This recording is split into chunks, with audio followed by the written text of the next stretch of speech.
Come check out an Oceanview cabin aboard the Carnival Valor with me. Y'all know I prefer an Oceanview cabin over interior. Don't get me wrong, I've stayed in my fair share of interior cabins. I just like the space and the layout in an Oceanview. Now, if you see that door off to the left, this is actually a connecting Oceanview cabin. You can book this one and the one right next to it and have access to both at the same time if you have a larger family. I selected to have our beds separated into 2 twin beds. You can also select to have them put together and you'll have a king instead.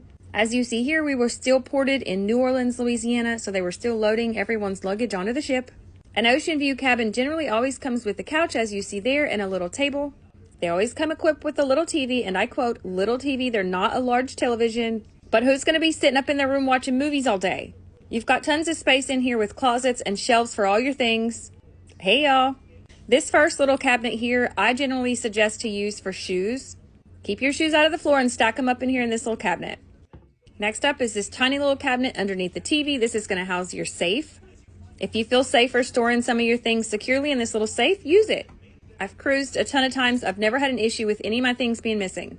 Each room will come equipped with this little refrigerator. I did end up fixing the shelf that was in there because it was just kind of set out and not on one of the holders.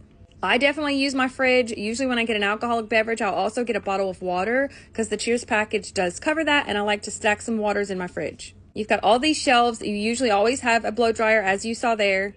They've got the fun times here on the cabinet for the day. I'll show y'all some samples of that later. So typically you'll find a full-size mirror in your first closet along with some shelving. Second closet's going to have your life vest and plenty of hangers. And there's also a shelf at the bottom too that you could use for shoes as well. And then you also have closet number 3. So if you've got more clothes to hang, they've got you covered. If you ever need more hangers, just ask for them. But you've got plenty of space here for all your things. Let's take a peek at the bathroom. The bathrooms are always very basic. They come with shower, toilet, and sink. There's always a ton of little shelving for all your things that you need to put in the bathroom. Although, unless it's a necessity to go in the bathroom, I keep most of my makeup products, hair products, all in the room at the vanity because that's where I'm going to do my makeup and my hair. That's actually where you're going to find the only plug-in in the room. I hope you enjoyed this little tour of our Oceanview cabin on the Carnival Valor. Let me know if you have any questions, and as always, happy cruising!